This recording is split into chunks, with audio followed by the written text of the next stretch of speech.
Hello everyone, welcome to skill IQ। Skill IQ में आपका स्वागत है और शिक्षा और अध्ययन पे भी ये वीडियो जाएगा तो वहाँ पे भी आपका स्वागत है। ठीक है, तो हम दोनों चैनल्स पे इसको अपलोड कर रहे हैं इक्वली, दोनों चैनल्स पे हम लोग रख रहे हैं, तो आप दूसरा चैनल भी हमारा सब्सक्राइब ज़रूर कर ले। तो चलिए स्टार्ट करते हैं पार्ट नंबर 15 को। ठीक है जी, पार्ट नंबर 15 है और इसमें हम 701 से लेके 750 तक जो है अपने इडियम्स एंड फ्रेजेस को करने वाले हैं।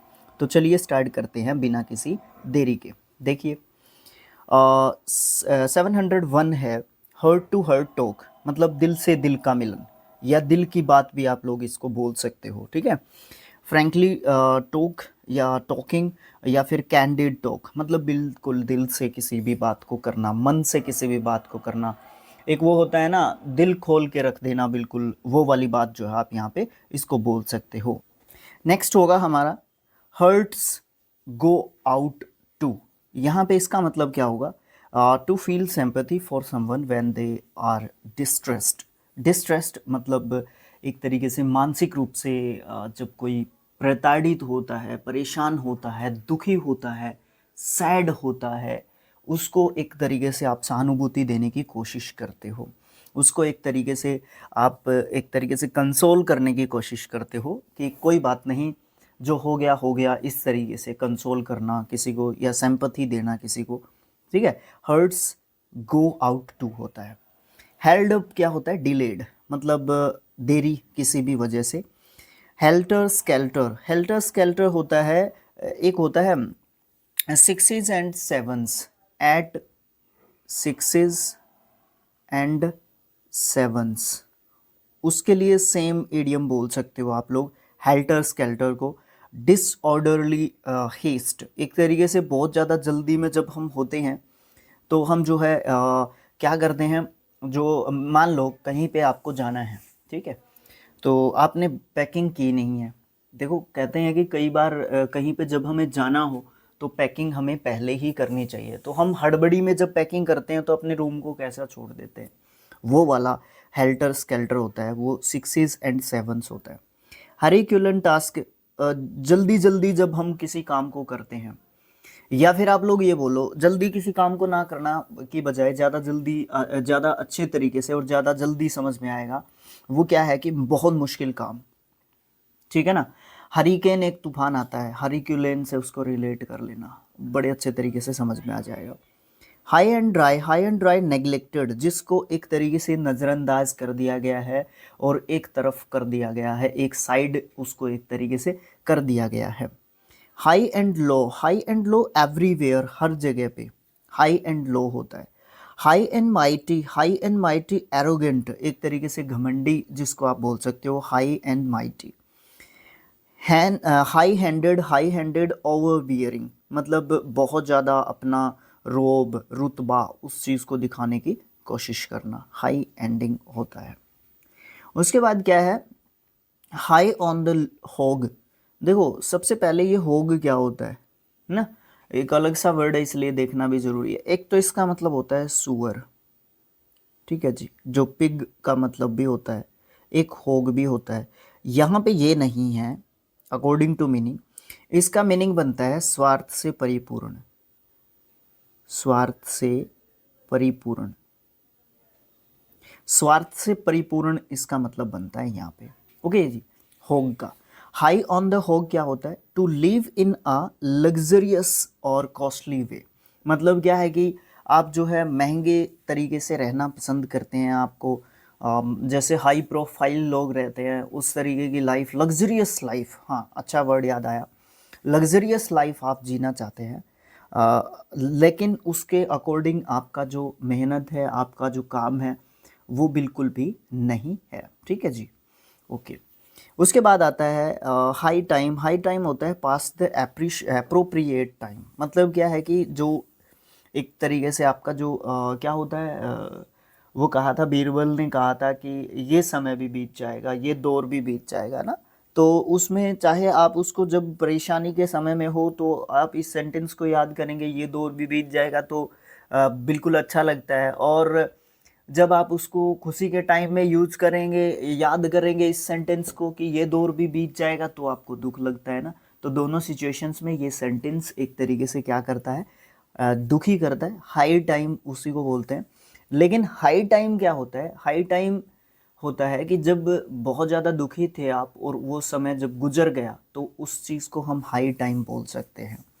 हिमालयन ब्लंडर क्या होता है, ग्रेव एरर, मतलब बहुत ज़्यादा बड़ी गलती, हिमालयन ब्लंडर, ठीक है।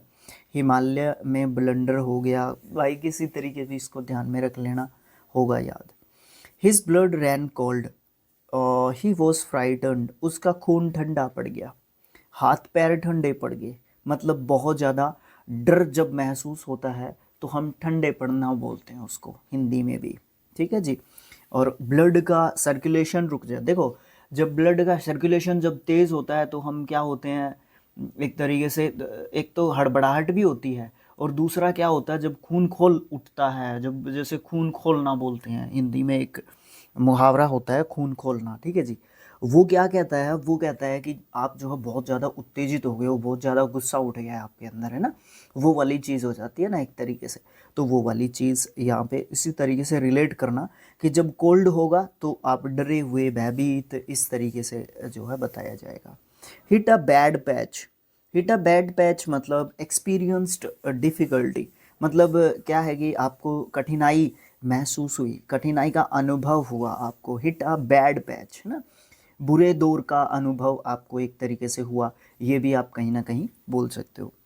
Hit a brick wall, not able to make any progress, मतलब आप जो है प्रोग्रेस नहीं कर पा रहे हो। या फिर एनकाउंटर एन ऑब्स्टिकल, या आप किसी भी बाधा को दूर नहीं कर पा रहे हो, ठीक है।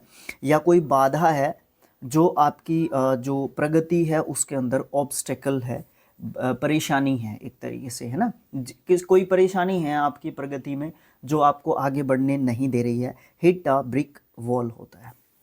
Hit a dead end, hit a dead hand, dead end क्या होता है, reach a situation that leads to nothing further, मतलब बिल्कुल लास्ट पॉइंट पे पहुंच चुके हो आप लोग, बिल्कुल लास्ट पॉइंट पे पहुंच चुके हो, इसके बाद आगे कुछ नहीं है।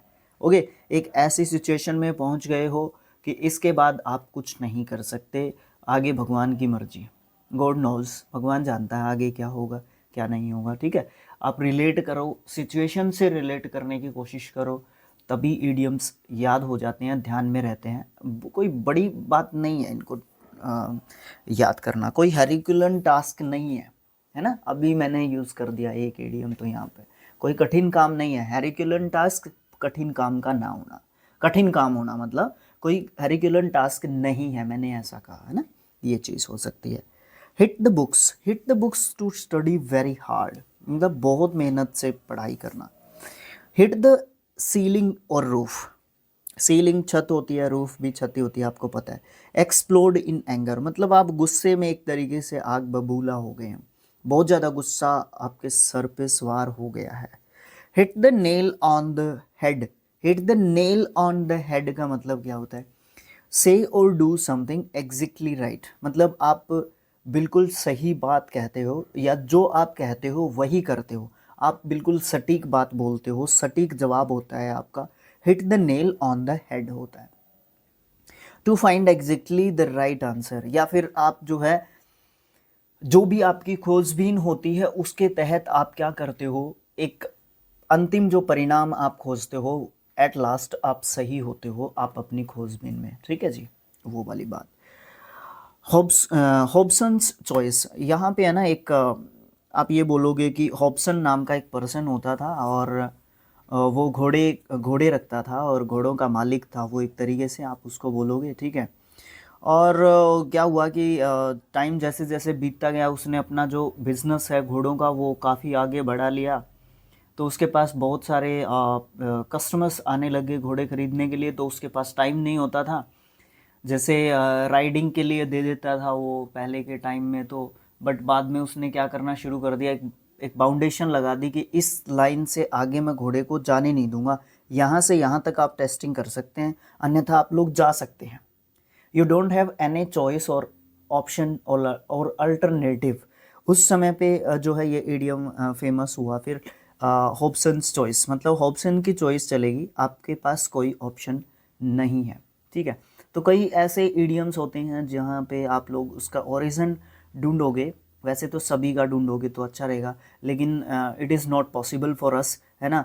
तो इसलिए हम लोग सोचते हैं कि कुछ एक का याद हो जाए, कुछ एक का ध्यान रहे, कुछ एक के बारे में स्टोरी के बारे में पढ़ें तो अच्छा रहेगा, ज़्यादातर के बारे में नहीं हो तो ध्यान में भी रह जाएगा, है ना। तो no real choice at all बोल सकते हो, आपके पास कोई और ऑप्शन नहीं है। And apparently free choice where there is no real alternative, आपके पास सिर्फ एक ही रास्ता है, इसके अलावा कोई और रास्ता नहीं है। तो ऑप्शंस चॉइस ये होता है। हॉकस पॉकस क्या होता है? हॉकस पॉकस जादू टोने से संबंधित होता था। तो मीनिंगलेस टॉक और activity typically designed to track someone, है ना। मतलब जिसमें जिसका कोई सेंस ही नहीं बनता, इस तरीके की जो चीज़ें हैं उनका यूज़ करके आप जो है क्या करते हो, कुछ ढूंढने की कोशिश करते हो। एक तरीके से जादू टोनों से आप इसको रिलेट कर सकते हो कहीं ना कहीं, ठीक है। उसके बाद है होल्ड ऑन, वेट करने के लिए बोलना, to wait for a short time. Hold one's tongue, hold one's tongue मतलब बी साइलेंट या फिर टू कीप क्वाइट। आप इसको भी ऊपर वाले से रिलेट कर सकते हो, बट ज़्यादातर नहीं कर पाओगे, क्योंकि होल्ड ऑन का मतलब वेट करना होता है, और होल्ड वंस टंग का मतलब क्या होता है, किसी की ज़बान पे लगाम लगाना, मतलब किसी को बोलने से थोड़ी सी देर के लिए चुप रखना। होल्ड आउट क्या होता है, to endure a difficult situation, मतलब जब भी आपके पास डिफ़िकल्ट सिचुएशन है और उस सिचुएशन में आप जो है क्या है, रुके हुए हैं, डटे हुए हैं, अड़े हुए हैं अपनी जो सिचुएशन है उसके ऊपर, है ना, वो वाली चीज़, ठीक है। उसके बाद क्या आता है, होल्ड आउट। होल्ड आउट वही हो गया, होल्ड आउट एन ओलाइव ब्रांच। यहाँ पे है ना एक ओलाइव नाम की ब्रांच थी ग्रीस टाइम में। ग्रीस जो क्या बोलते हैं उसको, ग्रीस जो कंट्री या जगह क्षेत्र जो था, जो भी आप समझे उसको, ठीक है, ग्रीस की बात कर रहा हूँ मैं यहाँ पे, ठीक है। तो वहाँ पे क्या हुआ कि एक ओलाइव नाम का ट्री था जिसको जैतून बोलते हैं ना। तो जो जैतून है उसकी ब्रांच को, है ना, ये पहले भी आ चुका है एक ईडियम इस तरीके का, वो ईडियम ऑनेस्टली मुझे याद नहीं है। तो जैतून जो था ना, उसकी जो एक ब्रांच होती थी ना, डाली होती थी उसकी, उसको है ना, उसको शांति का प्रतीक मानते थे, उसको पीस का प्रतीक मानते थे, ठीक है जी। तो क्या करते थे, जब भी किसी युद्ध वगैरह में क्या करना होता था, रोकना होता था, तो क्या करते थे, उस जैतून की मतलब ओलाइव की ब्रांच को लेके चलते थे कि हम शांति चाहते हैं। और ये जो ब्रांच है ना, ये जो जैतून की ओलाइव की जो ब्रांच है, ये यूनानी देवी का जो है प्रतीक एक तरीके से होती थी। तो उसको देख के वो क्या करते थे, क्या करते थे, वो रोक देते थे अपने मतलब शांति का प्रस्ताव भेजने के लिए इसको यूज़ किया जाता था, ठीक है, शांति का प्रस्ताव भेजने के लिए ओलाइव ट्री की ब्रांच को, ठीक है जी। Do something to show that you want to end a disagreement with them, है ना। तो मतलब आप जब भी कोई आर्ग्यूमेंट होता है तो उस समय पे यूज़ किया जाता है ये होल्ड आउट एन ओलाइव ब्रांच। मतलब आर्ग्यूमेंट को बंद करके आप लोग शांति की जो है स्थापना स्थापना तो कैसे होती है, मतलब शांति का प्रस्ताव आप रख सकते हैं। तो उससे क्या होगा, उससे बहुत मतलब अच्छा एक तरीके से होगा, है ना। शांति मतलब हर चीज़ का शांतिपूर्ण तरीके से इलाज ढूंढा जा सकता है, तो किसी भी डिसएग्रीमेंट को अग्रीमेंट में चेंज किया जा सकता है। तो उसके बाद है hold hold the fort. Hold the fort मतलब to take responsibility for a situation temporarily. मतलब क्या है कि आप देखभाल करने के, मान लो आप कहीं पे हो, बस स्टैंड पे हैं, आप रेलवे स्टेशन पे हैं, कोई वॉशरूम गया है तो आपको बच्चे को छोड़ के जाएगा आपके पास, बच्चे को 2 मिनट के लिए देखना, या मेरे बैग को 2 मिनट के लिए देखना। वैसे आजकल ऐसा कम होता है ना, मतलब विश्वास नाम की चीज़ है नहीं आज के टाइम पे, बट बहुत सारे लोग मिल जाएंगे ऐसे, काफ़ी समय आप इकट्ठे बैठे होंगे कि साथ वाले पैसेंजर के साथ, तो ऐसा हो जाता है कि 2 मिनट के लिए देखना, मैं आ रहा हूँ या आ रही हूँ, है ना। तो वो वाली चीज़ होती है होल्ड द फोर्ट, है ना, कुछ समय के लिए थोड़ी सी रिस्पॉन्सिबिलिटी देना। Hold the key, hold the key, की मतलब चाबी, किसी भी चीज़ की चाबी आपके पास है। To have control of something, किसी चीज़ के ऊपर आप कंप्लीटली कंट्रोल करते हो। Hold up one's head, be proud, आप सिर को ऊंचा करके चलते हो तो आप क्या करते हो, बहुत ज़्यादा प्राउड महसूस करते हो, गर्वित महसूस करते हो, है ना। गर्वित महसूस करते हो, है ना। होल्ड वाटर मतलब सीम एक्सेप्टेबल या अपीयर टू बी वैलिड और रीजनेबल, मतलब कहने का ये है कि आप एक्सेप्ट करते हो किसी भी चीज़ को, किसी भी सिचुएशन, पर्टिकुलरली किसी भी चीज़ को, ओके। उसके बाद क्या है, hold your horses. Hold your horses का मतलब क्या होता है, हॉर्सेस ही होगा भाई, कहीं मैं और कुछ ना पढ़ लूँ, ठीक है जी। बी पेशेंट, यानी कि आप जो है क्या करें, शांति रखें, शांति बनाए रखें, धैर्य रखें, है ना।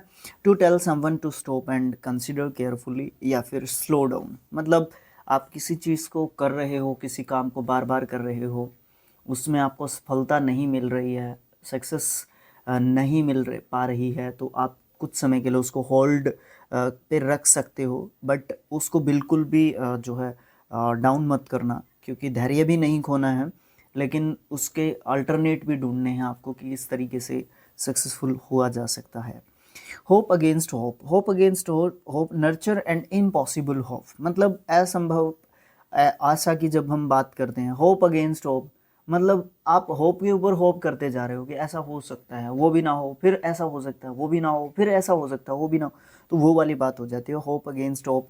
मतलब आप एक के ऊपर एक उम्मीद रखे हुए हैं, बट आपकी उम्मीद कोई भी सफल नहीं हो पा रही है, तो उसको इम्पॉसिबल होप बोल सकते हो आप लोग। हॉर्स अराउंड, हॉर्स अराउंड क्या होता है, टू बिहेव इन अ सिली और नॉइजी वे, मतलब एक तरीके से हुड़दंगबाजी मचाना, शोरगुल मचाना, हॉर्स अराउंड करना है। हॉर्स सेंस क्या होता है, बेसिक कॉमन सेंस, बिल्कुल जो व्यवहारिक जो बात होती है ना, उसके ऊपर चलना, ठीक है, व्यवहारिक बात के ऊपर चलना। भाई कॉमन सेंस नहीं है क्या तेरे को, है ना, तो वो वाली चीज़ होती है। भाई इतना भी नहीं पता क्या तेरे को, वो वाली चीज़ होती है ना। हॉर्सेस फॉर कॉर्सेस, भाई ये हॉर्स से संबंधित बहुत सारे इडियम्स अपने बन गए हैं, तो इनको देख लेना। ये जरूरी नहीं कि 3 ही होते हैं, और भी बहुत सारे होते हैं, एक जगह इकट्ठे लिख लेना, जहाँ पे भी आपको अलग अलग पब्लिकेशन से देखने को मिले। लिखना पॉसिबल नहीं है, बट जहाँ तक हो सके उसको माइंड में सेट करने की कोशिश करना। हॉर्सेस फॉर कॉर्सेस क्या होता है, देखो हॉर्सेस फॉर कॉर्सेस क्या होता है, different people are suited for different jobs, ये तो 100% चीज़ होती है, ये 100% चीज़ होती है, ठीक है ना। क्यों होती है ये 100% चीज़, क्योंकि क्या होता है कि अभी फॉर एग्जांपल मुझे लेके चलो, ठीक है। अभी मैं यूट्यूब पे वीडियोस रिकॉर्ड करता हूँ, ट्यूशन पढ़ाता हूँ बच्चों को, ठीक है, और क्रिकेट खेल लेता हूँ, कुछ समय है मेरे पास तो उसमें क्रिकेट खेल लेता हूँ। बट अगर मुझे ये कहा जाए कि मुझे पढ़ाना नहीं है, मुझे मज़दूरी करनी है या कोई और काम करना है, कुछ कुछ किसी फैक्ट्री में काम करना है जिसको मेरा मन नहीं मानता, तो वो उस सिचुएशन के लिए मैं फिट नहीं हूँ ना। तो इसलिए different people are suited for different jobs. जो आपकी मन पसंदीदा जॉब जब आप करती हो, या मुझे 2 चीज़ें मिले, क्रिकेट खेलने को मिले और पढ़ाने को मिले, आई एम सेटिस्फाइड, मैं खुश हूँ, मैं संतुष्ट हूँ। मुझे इसके अलावा और कुछ नहीं चाहिए, ना ज़्यादा पैसा चाहिए, ना ज़्यादा जायदाद चाहिए, ना मुझे ज़्यादा फेम चाहिए, कुछ नहीं चाहिए, है ना। तो मैं उस एक सेटिस्फिक्शन लेवल होता है आपका, बट बहुत सारी जगह पे सेटिस्फिक्शन की कोई जगह ही नहीं है ना, वो वाली चीज़। तो इसलिए अगर मेरे ऊपर क्रिकेट की बजाय कोई और गेम थोप दिया जाए, फुटबॉल थोप दिया जाए, तो मैं नहीं परफॉर्म कर पाऊँगा, ठीक है, उसको समझने में टाइम लग जाएगा मुझे, ठीक है ना, वो वाली चीज़ भी होती है। तो इसलिए हॉर्सेस फॉर कोर्सेस इस तरीके की सिचुएशंस के लिए यूज़ किया जाता है कि अलग अलग काम के लिए अलग अलग पर्सन फिट होते हैं। एक हिंदी में इडियम होता है कि जिसका काम उसी को साजे, कोई दूजा करे तो ठेंगा बाजे, है ना, वो वाली बात होती है। हाउ टाइम फ्लाइज, मतलब समय कैसे गुजरता है यार, time seems to move quickly, ऐसा लगता है कि समय कैसे गुजर जाता है।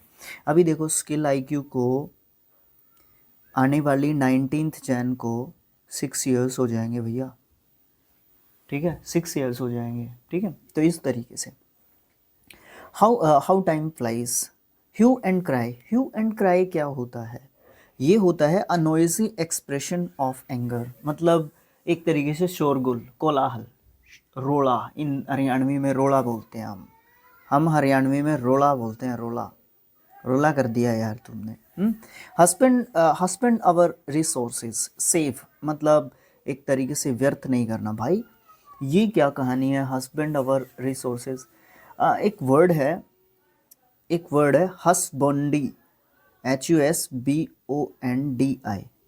ये होता है हस्बैंडी, इसका मतलब होता है master of home, master of home, sorry house, master of house, home कह लो कोई दिक्कत नहीं है ना, मतलब घर का रक्षक बोल लो, कुछ बोल लो इसको, ठीक है।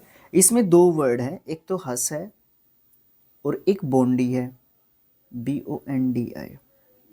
हस का मतलब क्या होता है? हस का मतलब होता है होम, और बोंडी का मतलब क्या होता है? बोंडी का मतलब होता है निवासी, मतलब घर का निवासी, ठीक है जी। ये चीज़ भी समझने की कोशिश करना, तो कुछ भी व्यर्थ नहीं करना। घर का निवासी है, घर का वासी है, वो एक रिसोर्स के रूप में है, जो कि सेवियर है एक तरीके से, तो उस चीज़ को, उस बात को ध्यान में रखना इम्पोर्टेंट चीज़ है। हस्बैंड अवर रिसोर्सेज, है ना। उसके बाद नेक्स्ट पेज पे मूव करते हैं, 738 ईडियम को देखते हैं। I can't think straight, can not think rationally due to being overwhelmed with emotion. क्या होता है कि कई बार इमोशन जो है ना, वो हमारे प्रैक्टिकल जो चीज़ होती है किसी भी पर्टिकुलर सिचुएशन के लिए, उससे ऊपर होते हैं। और 100% बोल रहा हूँ, मैं भोगी हूँ इस चीज़ का, वैसे पर्सनल हो जाएगा बट इतना तो बोल ही सकते हैं। मतलब क्या होता है, जब हम इमोशंस को, भावनाओं को जो जो असलियत है उससे ऊपर लेके जाते हैं, हमेशा मार खाएंगे हम लोग। बी प्रैक्टिकल, इसीलिए बोला गया है बी प्रैक्टिकल, आपको प्रैक्टिकल भी होना पड़ेगा, है ना, प्रैक्टिकल भी होना पड़ेगा। तो आई कांट थिंक स्ट्रेट, मैं स्ट्रेट नहीं सोच सकता। जो स्ट्रेट नहीं सोच सकता वो परेशान भी होगा, और ज़्यादातर हमेशा जो स्ट्रेट सोचता ही रहेगा वो भी परेशान ही होगा, वो भी खुश नहीं रह पाएगा, ठीक है। Icing on the cake, icing on the cake मतलब क्या है? Something that makes a good situation even better. सोने पे सुहागा, बिल्कुल एक चीज़ हो रही थी, उसके साथ और भी एक चीज़ फ़ायदेमंद हो गई। If it's not one thing it is another, मतलब क्या होता है? When one thing goes wrong then another and another, मतलब बुरा हो रहा था, एक और बुरी चीज़ हो गई, फिर एक और बुरी चीज़ हो गई, फिर एक और बुरी चीज़ हो गई। इस तरीके से एक जो बैड सिचुएशंस हैं, बुरी स्थिति है, वो और ज़्यादा बुरी होती जा रही है due to bad circumstances, situations etcetera, है ना। Ignorance is bliss, ignorance is bliss का मतलब क्या है? To remain ignorant of things that may cause stress. मतलब क्या है कि आपको जो इग्नोरेंस है ना, इग्नोरेंस वो एक तरीके से क्या है, परमानंद है, उसमें मज़ा आएगा। उसमें मज़ा कैसे आएगा? कोई मूर्खता की बात कर रहा है, उसको इग्नोर करो यार। अगर आप उसको ज्ञान देने के लिए जाओगे, भैंस के आगे बीन बजाओगे, तो आपका ही टाइम वेस्ट होगा, आपकी एनर्जी वेस्ट होगी, उसको कुछ समझ में नहीं आने वाला। वहाँ से आप निकल जाओ, उस चीज़ को, उस सिचुएशन को, उस आदमी को, उस पर्सन को, उस परिस्थिति को आप इग्नोर करके आगे निकल सकते हो। उसको जो करना है वो करेगा ही। इग्नोरेंस इज ब्लिस होता है। Ill at ease, ill at ease to feel uncomfortable और वरीड इन अ सिचुएशन, मतलब आप कंफर्टेबल महसूस नहीं कर रहे हैं। इल एट ईज होता है आप किसी ऐसी सिचुएशन में हैं जिसमें आप अपने आप को कंफर्टेबल महसूस नहीं कर रहे हैं। In a Flutter, in a Flutter मतलब इन अ नर्वस स्टेट, मतलब आप हड़बड़ाहट में हैं एक तरीके से, या आप एक ऐसी सिचुएशन में हैं जब आप अपने आप के ऊपर ज़्यादा काबू नहीं कर पा रहे हैं, या सिचुएशन आपसे अंडर कंट्रोल नहीं है, ठीक है। उसके बाद है in a fog, in a fog क्या होता है? कंफ्यूज्ड और डैज्ड, मतलब भ्रम में होना, एक तरीके से इल्यूजन होना, भ्रम होना, ये बोल सकते हो। इन अ जैफी, जैफी क्या होता है?